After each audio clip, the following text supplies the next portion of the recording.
So now we want to take a look at how to do pattern placement on the fabric. So first we have to look at our fabric and we have to study it. We need to find out where the salvages are.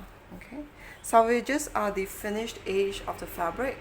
It does not fray. So I have one here and one here. You should have two parallel salvages in one piece of fabric.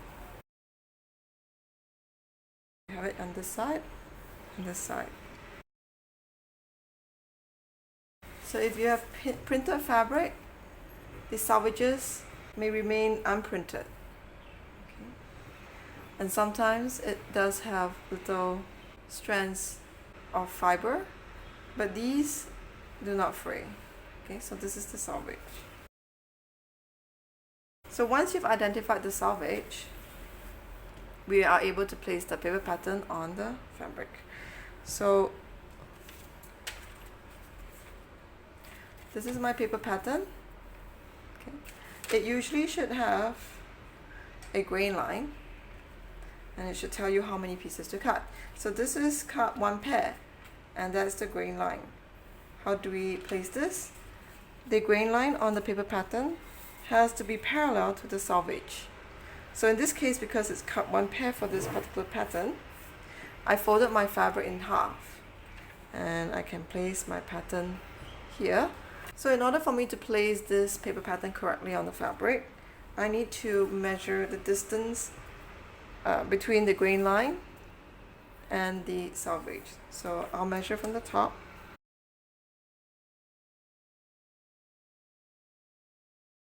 And I'll measure at the bottom and make sure that it's the same distance away from the salvage as what it was from the top.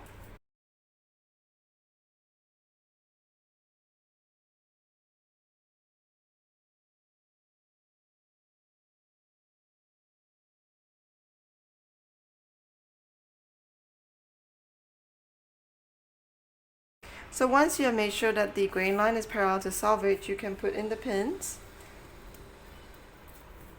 and cut this piece out. Okay, so that is one paper pattern. We have another example. Okay, so here the grain line is there, indicated on the pattern, and it says cut 1. In that case, I do not need to fold my fabric into half. I just use one layer and I put my pattern there. So same thing, I need to make sure the grain line on this pattern is parallel to the salvage. So I'll first measure the grain line at the top, the distance away from the salvage, and I'll do the same at the bottom.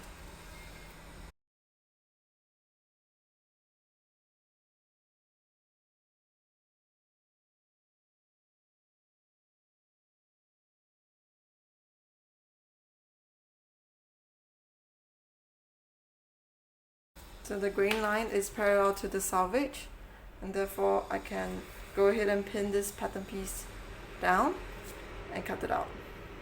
So let's do one more exercise.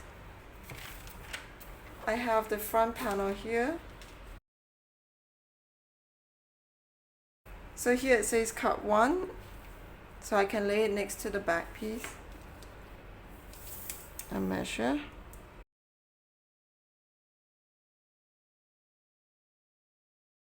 So again, once you make sure the grain line is parallel to salvage, you can go ahead and cut the piece out once you have pinned it properly.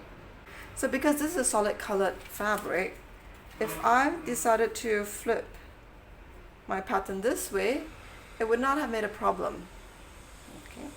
However, if you're dealing with fabric with motifs that is directional, or it has a nap that is directional like in suede, then you are not able to flip your patterns upside down and lay out this way. All the patterns have to face one direction. Okay, so that's something you want to take note if you are working with patterns with a nap or a directional print. Now you will be ready to place your paper patterns on your chosen fabric and cut them out. That's all for today's tutorial. when you do not line up your salvages right on top of each other, you just want to do a partial fold. We call this a partial straight grain layout. So in that case, you do want to measure and make sure that this salvage is parallel to the fold edge.